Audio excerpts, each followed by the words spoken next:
Okay, today we're going to take a look at my 2012 RAV4. I could hear it coming loose over the last couple of days, and I got underneath here to try and fix it, and I realized that there's probably a lot of other people out there that had the same issue, maybe don't know what they're doing. I'm just going to rig fix it, but some of you might want to go ahead and buy a new heat shield. I'll show you what I mean when we get underneath there. So here we go. All right, so here is the back attachment on my heat shield, and through it blowing around and vibration and everything else, what it's done is it has pulled the center of that heat shield away and broke itself clean, and it's done that on 3 out of 4. One in the back, see over there. The fourth one is still attached. I'm surprised, though it is very loose, so it's probably headed in the same direction. So the first thing you're going to want to do is you're going to want to get yourself some PV blaster or some WD-40, whatever you feel like, and go ahead and squirt those down and let them set for a while. I let these set for about 20 minutes or so and then went at it. Probably could have used another squirt. As you can tell, I bent that one a little bit while getting the nut off. I already did these two without putting it up on ramps, but I couldn't reach the back one. So that's what we're going to do next and get that off of there.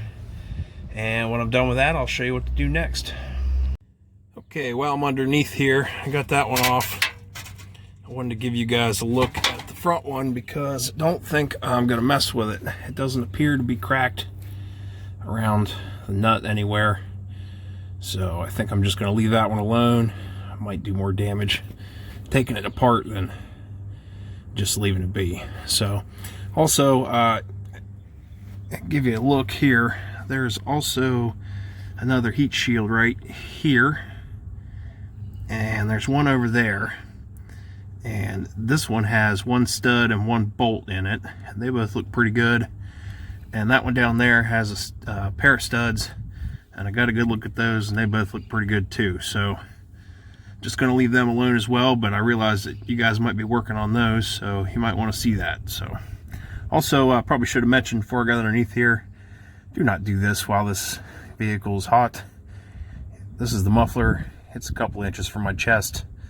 I really don't want to get burnt, so I suppose you don't either. Give it time to cool down first. Okay, I got our 3 10mm nuts here, and as you can see, they got this slip washer on them. This one's in pretty bad shape.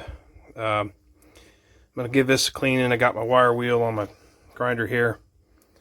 Make sure you use your PPE if you use one of those. If not, a wire brush will do the same. It'll just take a little longer. A little bit of elbow grease. So you can see all that gunk down inside of there. You want to get as much of that out of there as you can. Get it cleaned up the best you can. You got to make sure that this nut spins freely from that washer. It's kind of hard to tell with one hand here. Maybe I need to get a tripod. But yeah, this one already spins. Those other two are froze. There you go. So, but you got to make sure that spins. If not, it could do more damage while you're trying to put it back on. So, all right, I'll bring you back when I get these cleaned up. Okay, so I got my nuts cleaned up there, and I brought out some washers. So the idea here is that I'm going to take some of these smaller washers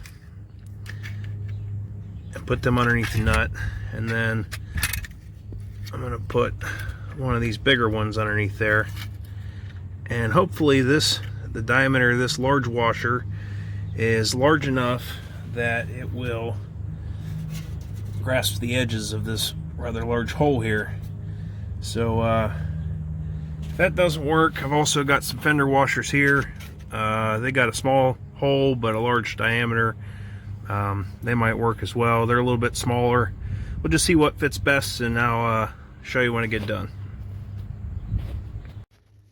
Alright, that's what it looks like when it's done. As you're tightening that down, you might notice that if the washer you used is pretty large, it might bend this heat shield a little bit. That's okay. not really doing any harm here. And if for some reason it's bent up, that's okay too, because if this doesn't work, you have to get a new one. So now I realize that this is a temporary fix. This is not the approved way of doing it, but this might get me another couple of years and be worth my time and effort. So that's why I've done it this way.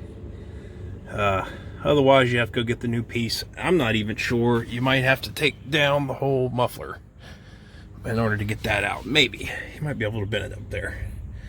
But all right, so now you're going to ask me, well, what do I do if I broke that stud off? Well, you're screwed. Unfortunately, unless you have some sort of welder and welding knowledge, you're not going to put a stud back on. That doesn't just screw in, that's welded to the floorboards. And unfortunately, they're pretty weak. And if they get rusted, they're even weaker. So if you did that, your best bet now is to take it to a shop, have somebody deal with it. Or if you're a betting man, you could probably take this heat shield off and get a little bit warmer in the cab. Your air conditioner might have to fight a little harder, but if you ain't got a lot of money, that might be the way to go.